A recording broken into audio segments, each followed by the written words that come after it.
Kansas City is just 3 games away from making history as the team preps for their first postseason battle coming up this Saturday. It's a divisional round rematch from 5 seasons back. Winner heads to the AFC Championship. So we're going to check in with the coordinators, get their thoughts on the Texans rolling into town this weekend. What is up, Chiefs Kingdom? Happy Wednesday. I'm Hayley Lewis, and this is Chiefs News Daily. If the Chiefs win the Super Bowl, will Kansas City still hold a rally after last year's shooting? We're going to bring you the latest news from the mayor himself. Plus, we check in with the team, get you practice news, some roster transactions as well. We got a lot to roll through, so give us a like and subscribe right here on the KCSN YouTube channel.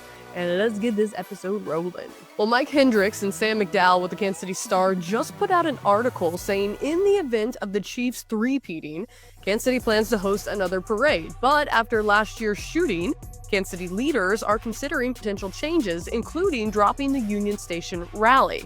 Mayor Quentin Lucas told the Kansas City Star that the event might look a lot different from previous ones in response to security concerns after last year's event was marred by a fatal gun violence. Now, Lucas said, "We're going to keep being a city that does things, and we're going to keep being a city that creates opportunities for people to come together." Mayor Lucas also rejected any suggestion that the city should shy away from holding large public celebrations.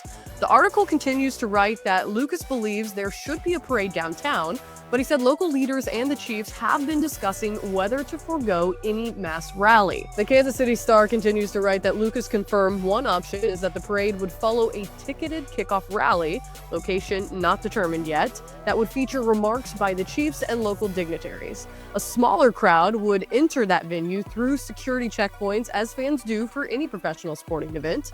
The parade would begin afterwards, some blocks away, and there would be no ending ceremony. Nothing has been decided yet, not even the parade routes. And in an interview on Tuesday, Lucas was very coy about his own preferences when discussing how he imagines the event will or should be organized. Let us know below in the comments what you think about all this. All right, round 2 of Chiefs media availability happening today. Remember, we're a day off of the normal weekly schedule since the game's on Saturday. So today, although it is Wednesday, is the normal Thursday run through. So we got the coordinators at the podium today. Let's kick it off with defensive coordinator Steve Spagnuolo, followed by offensive coordinator Matt Nagy. Yeah, so he's been out there a little. We had last week those couple of practices. He had yesterday, because yesterday was a no helmets practice, so it's a little bit different. Him and I spoke this morning.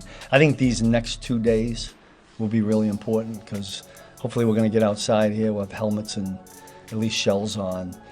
He needs to get up to the speed of the game, and it's not regular season speed, right? It's playoff speed. So we'll see where we're at and make a good decision at the end of the week. Yeah, I mean, I was very impressed with him. I told him that after the game last time we played him. For young guys, so talented. And we all saw what he did last week with his feet. I think when the importance of these games keep amping up, you can expect quarterbacks to say, hey, I might have to run it here. And so we've talked extensively about trying to bottle this quarterback up because we saw last week what he can do when he decides to run it. It's like all these athletic quarterbacks we play in this league now.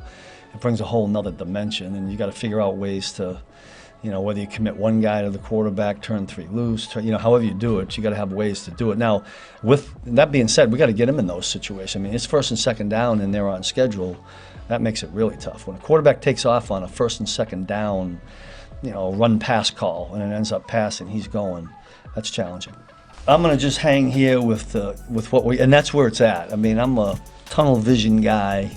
I'm not smart enough to think about anything more than these dudes were playing here, but I appreciate it. It's been good for us. You go into it, you need the players get the physical rest, which is great, and they need that. It's always a benefit. But then as coaches too, I think you get a little bit of a mental reset too, which is good. And it reminds you a little bit of making sure that you don't put in too much for that game as you prepare through that. Now, the good thing is you don't know who you're playing until a few days ago, so you can kind of whittle that down. But it's important for the rest, mentally and physically, and then the balance. And I think like with being here with Coach and being a part of the organization where you prep for the Super Bowl, he does a great job of making sure we stay in line and not too much, but enough. And I think that for players and coaches, it's really good.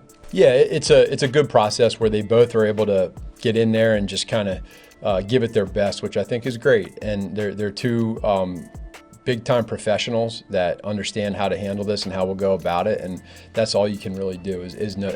And in the end, we have trust in both of them. So as it goes and we practice and we go through that part of it, in the end, coach will make a decision and we'll rock with that. Don't change anything. Just keep it going. It's working pretty good. But in all honesty, he does a great job of balancing. Even going back to the Denver game, for him, he didn't change anything. Same thing. I mean, he's got to stay in his habit of how he does things, what he looks at.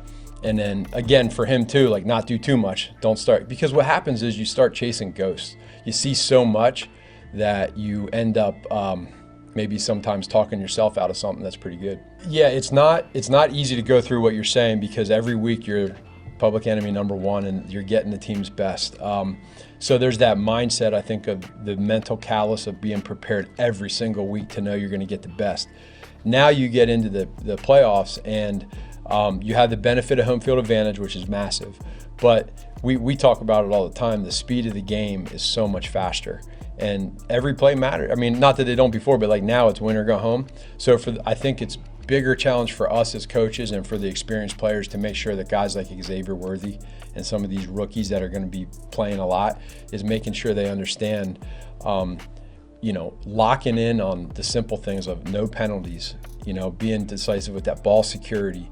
But now it is go time. And I think the benefit for us, for our players, is they've been there, done that. So we have a little bit of advantage that way, but it actually sometimes makes it harder because there is that thing that's out there as far as what we're trying to do. Today, we also got to hear from special teams coordinator Dave Toub, as well as defensive tackle Chris Jones. He's continually, he had a really good day yesterday at practice. And we're going to go outside today. He had a really good day inside yesterday, but we'll go out today and, I think he'll follow it up with another good day. He's he had surgery on that knee. We can't forget that. I mean, it was a minor surgery, but still, I think it lingered a little bit, some of the, because it's the plant leg that he collapses, or whatever you guys, whatever we want to call that.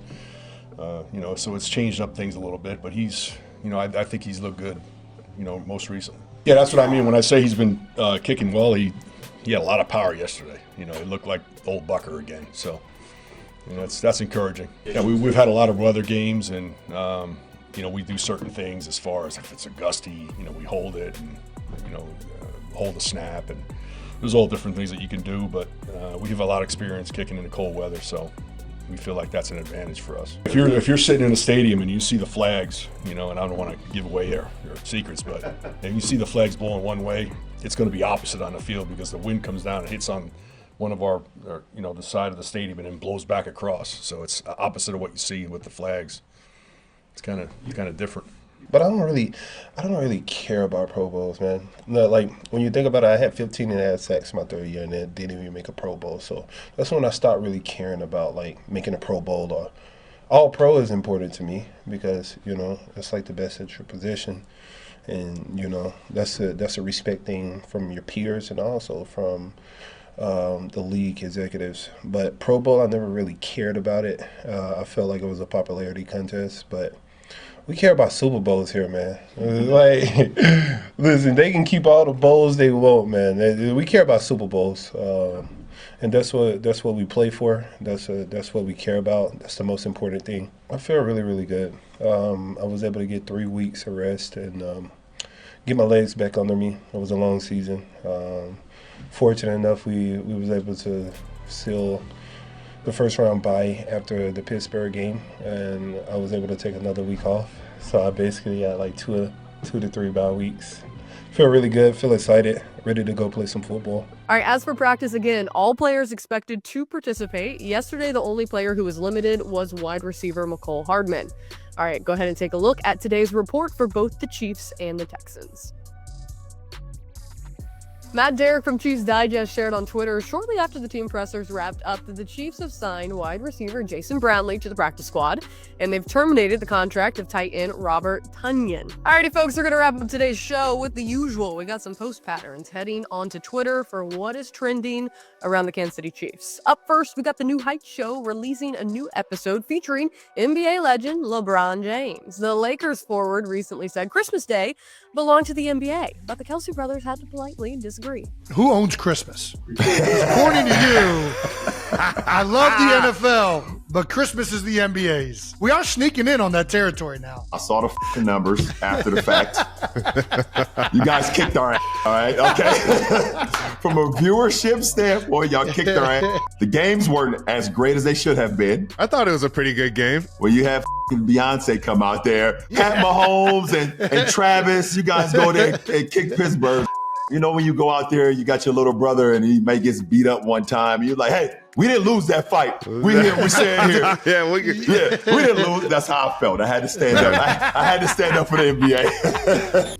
All right, folks, that does it for another episode of Chiefs News Daily. You know the drill. We'll be back again tomorrow. In the meantime, we ask that you like and subscribe right here on the KCSN YouTube channel. Have a great rest of your Wednesday. We'll see you here on Thursday.